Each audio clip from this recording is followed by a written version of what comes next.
Hello and welcome to Business Arena on TVP World. I'm your host, Marie Cato. Join me for the latest business stories of the day.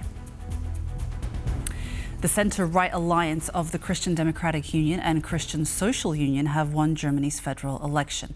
However, securing a workable majority in parliament will still require a coalition partner.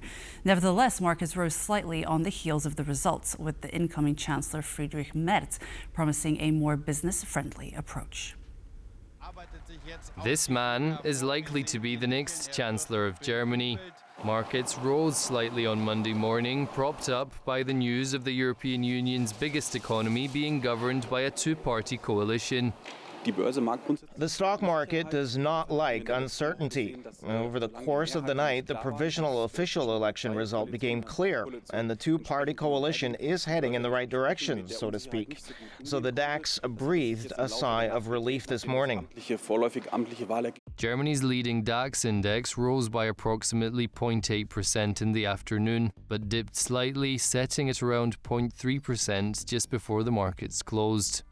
The Pan-European Stoxx 600 index was in positive territory in the afternoon, but reversed these gains a few hours later. The euro wiped out its earlier gains against the dollar, coming in slightly lower than yesterday's close during afternoon trading. The great expectation of German firms is that there's a more clear economic policy. So when we look at the last months, we have seen a lot of uncertainty among firms, and firms are looking forward to have a clear picture with respect to economic policy.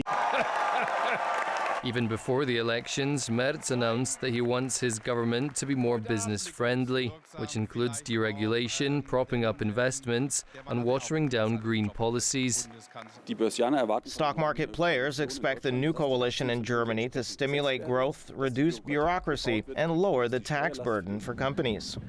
Analysts agree that stability and clarity in Germany, the EU's largest economy, is positive news for the rest of the 27-nation bloc.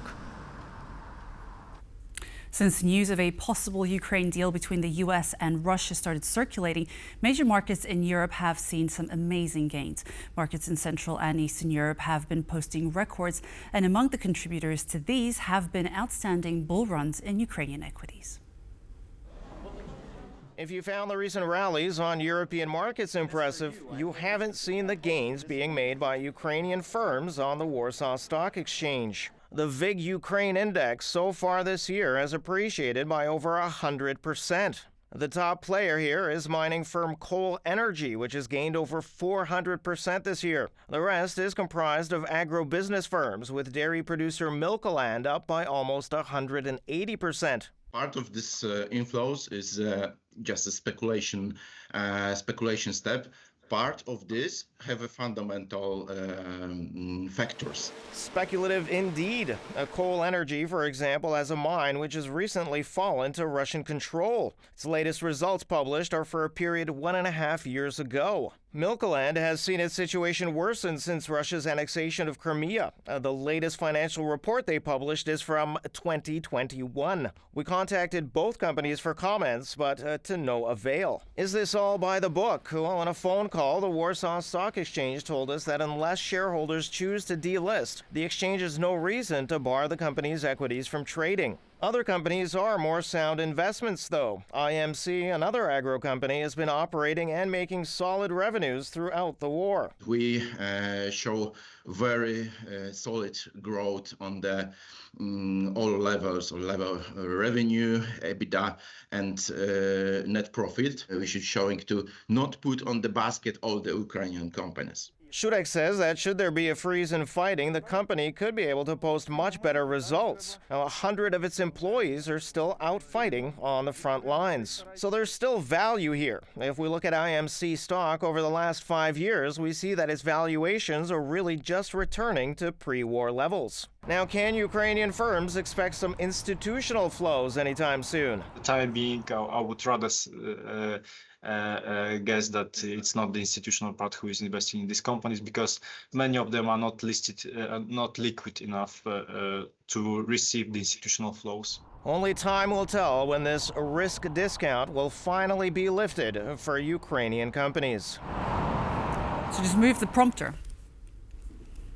And later on, we'll talk about the details of Ukrainian companies that have made their way onto Warsaw Stock Exchange. Stay with us to find out more on The Bottom Line. And the EU ratified its 16th sanction package against Russia on Monday, aimed at hurting the country's economy for its illegal invasion of Ukraine. The measures target banks, media outlets, and aluminium industries, with the hopeful outcome of hurting the Kremlin as it continues its illegal expansion. EU correspondent Angela Skujins reports.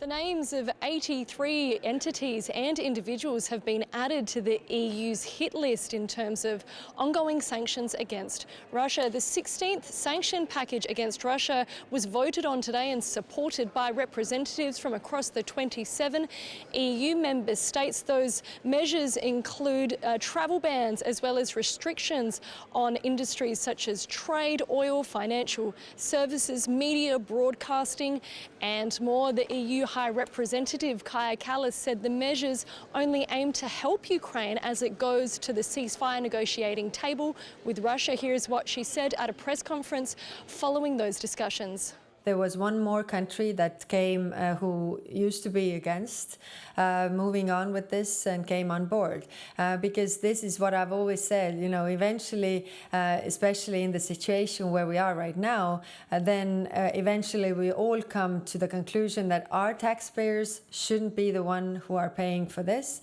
It should come from the country that destroys Ukraine, which is Russia. The EU's top foreign policy boss said that work was already well underway for a 17th sanction package as well as additional military aid, but the details of that will be finalised at a European Council meeting, a special extraordinary discussion that has been scheduled for the 6th of March. The College of Commissioners from the EU are also in Kyiv today to unveil a €3.5 billion support package for Ukraine as it weathers that third-year invasion. Angela Skujins from Brussels for TVP World. And that's all for our business news updates today. For more business stories, check out tvpworld.com. And now join us for The Bottom Line, where I speak to the former Ukrainian Minister for Economic Development and Trade, Pavlo Sheremeta, about VIG Ukraine.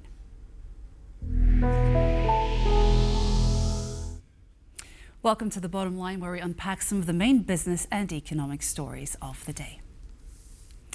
Warsaw's stock market has been doing well so far this year, but has also brought Ukrainian companies into its midst. Today on The Bottom Line, we want to talk about how Ukrainian companies perceive the Warsaw stock market and this region from an investment point of view, especially in light of the recent geopolitical developments. I am pleased to welcome Ukraine's former Minister of Economic Development and Trade, Pavlo Sheremeta. Hello, and thank you very much for joining us on the show today. Thank you.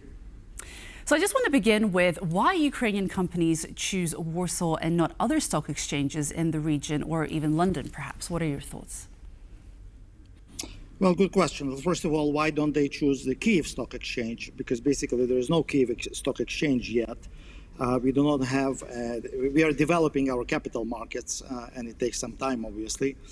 Polish economy is much bigger. It's 4 times as big as the Ukrainian economy. So obviously it has much more capital. It has more savings coming from pension accounts, first of all from Polish citizens as well as from some other countries.